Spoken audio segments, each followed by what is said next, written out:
Lepo pozdravljeni, sem Mihaela Adam, sem vzgojiteljica predšolskih otrok v vrtcu Slovenske Konjice.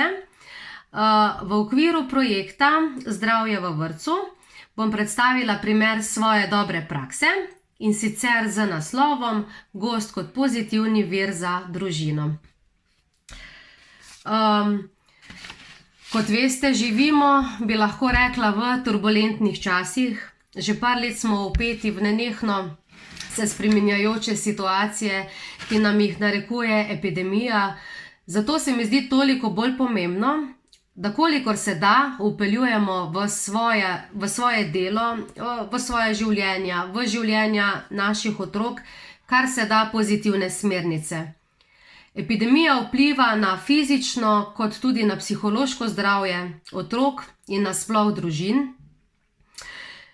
Mi, kot strokovni delavci, pa lahko s svojimi aktivnostmi v vrtcu delujemo kot izredno pomembni dejavnik. V mojem primeru lahko rečem, da vpeljujem v svoje delo gozdno pedagogiko v korelaciji z pozitivno psihologijo. V pomoč in navdih mi je bila tale knjiga Za srečo v družini, avtorji so Andreja Križan-Lipnik, Miha Černetič in pa Katja Valenčak. Obogatena je tudi z prispevki ostalih strokovnjakov. Priporočam jo pa v branje tako vzgojiteljem predšolskih otrok, učiteljem, staršem, vsem. Kljub prisotni epidemiji v našem družbenem okolju pa na preživljanje prostega časa naših otrok vpliva tudi sodoben življenjski slog mladih družin. Prehiter tempo, pretirano pehanje za materialnimi dobrinami, to je zgrešeno, ni prav. Sama izhajam iz podeželja. Lahko rečem, da sem imela ta privilegij, da sem rano mladost preživela v družbi vaških otrok, v družbi sovrstnikov. Temelji naših iger so se gradili v bližnjem gozdu, ob potoku, na travniku in sicer v vseh letnih časih.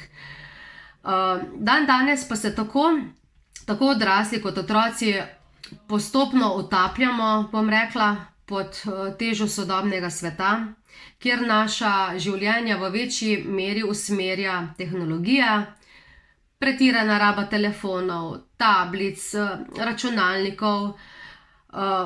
Posledično izgubljamo ta primarni stik z naravo.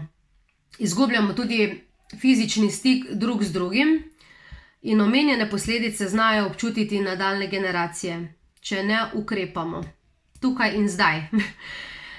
Najpomembnejšo vlogo imamo pri tem najprej kot starši in pa kot vzgojitelji. Vloga vrtca v okviru dela z otroki in sodelovanja starši je tudi ozaveščanje vpliva sodobnega življenjskega sloga ter primerna spodbuda k aktivnemu pristopu pri uporabi gozda, se pravi narave, kot pozitivnega vira. Kaj sploh je gozdna pedagogika? Gozdna pedagogika je metoda okoljskega vzgajanja in izobraževanja, ki ne ponuja samo spoznavanje gozda oziroma narave kot ekosistema, ampak bistveno posega tudi v vzgojo in celostni razvoj tako otrok kot odraslih. Je recept za zdrav, umirjen in optimalen razvoj vseh nas.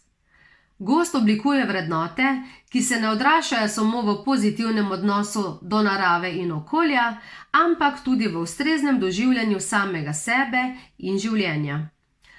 Z gozdno pedagogiko otrokom in odraslim omogočamo varno in sproščeno raziskovanje narave, prepoznavanje lastnih občutkov in potreb ter pravilno odzivanje nanje, in to v najbogatejšem učnem okolju v gozdovih Slovenije.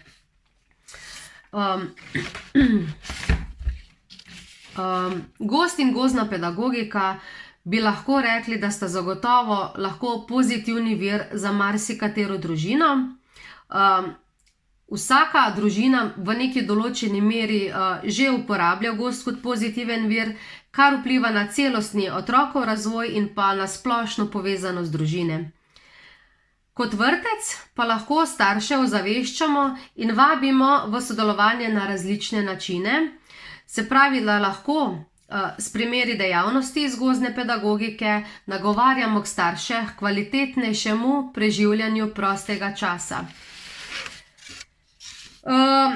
V okviru imenovanega je nastala tale zloženka, ki se bo ponudila staršem mojih otrok v moji skupini. Takšna le zloženka. V njej je opisan pomen preživljanja časa z družino, ali v gozdu, ali v parku, ali na planinskem pohodu, na izletu v gore, kjerkoli v naravi. Otroci so danes absolutno premalo gibalno dejavni, premalo časa namenijo igri v zunanjem okolju. Primanjkuje jim dejavnosti, ki zahtevajo moč, spretnosti, kot so plezanje po drevesih, plazenje, podplazenje, preskakovanje ovir, hoja po hribu, kotaljenje po hribu navzdol, tako da se zavrti v glavi. Tudi to je zelo pomembno za razvoj možgan.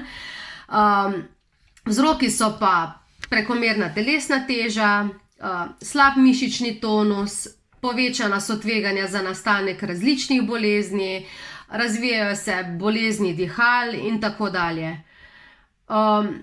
K temu pa prekomerno botruje uporaba telefonov, televizije, kot sem že omenila, računalnikov, predvsem kadar se jih otroci poslužujejo nenadzorovano, se pravi, da ni staršev v bližini ali pa da si ne vzamejo časa za njih. Problem sodobnega časa, se pravi izgubljanje stika z naravo, pomanjkanje pristnih odnosov, vse to pa nadvladuje materializem in pa virtualnost. Iz zloženke vam bi prebrala cilje, kakšne cilje želim, da bi starši dosegli oziroma dosegali s svojimi otroki pri preživljanju prostega časa z njimi. Otrok naj vzpostavlja in ohranja povezanost z naravo, naj razvija naklonjen in spoštljiv odnos do narave, razvija senzomotorične dražljaje, naj razvija svoje gibalne sposobnosti, naj razvija domišljijsko in pa predvsem prosto igro. Starše sem pozvala k temu, da si razporedijo vsakodnevne dejavnosti na način, da bo vsak dan vseboval tudi dejavnost na prostem. Naj spremijo otroka do bližnjega parka, do bližnjega gozda, do travnika, kjer poteka prosta igra. Naj otrok ne omejujejo ali prekinjajo igro z pretirano skrbjo ali za varnost otroka. Naj ga poučijo o varnem in primernem vedenju v naravi, se pravi, naj razvijajo spoštljiv in prijateljski odnos do živali, ki živijo v gozdu. Zapisala sem tudi spisek dogodivščin za otroka, te so namenjene otroku, po predlogu National Trust, to je angleška fundacija, ki skrbi za naravno in kulturno dediščino, in sicer za otroke.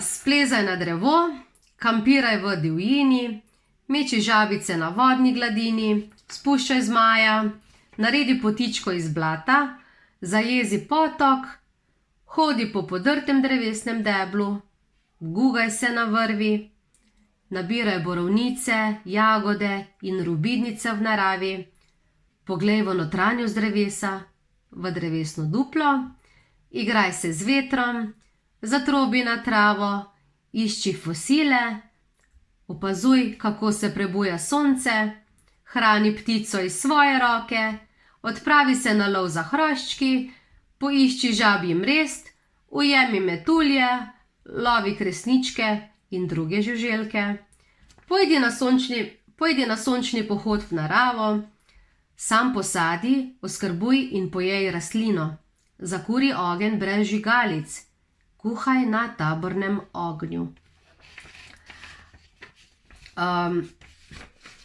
Na podlagi omenjenih dejavnosti, ki jih lahko starši skupaj z otroki izvedejo v naravi, v parku ali gozdu, pa bova vzgojiteljici zbrali in predstavili njihove povratne informacije ali v obliki fotografij in kratkega zapisa, opisa.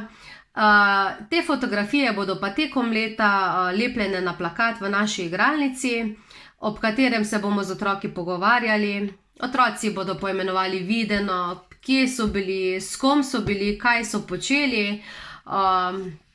Tako da upam, da nam bo ta dejavnost stekla in bomo spodbujali starše. Vnaprej vam posredujem pa kratek posnetek primerov dejavnosti v gozdu iz osebnega arhiva, tako da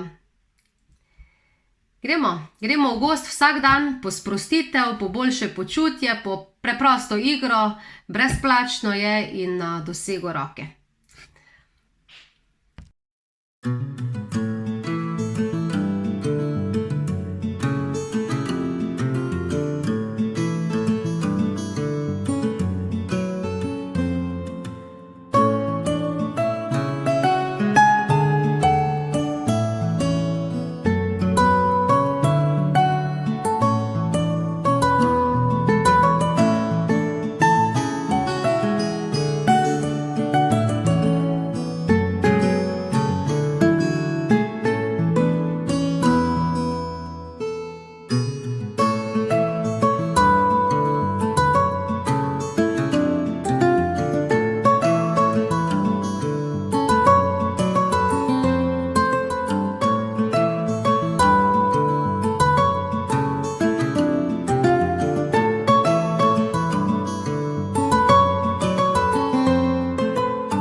pravljice zaklenjene.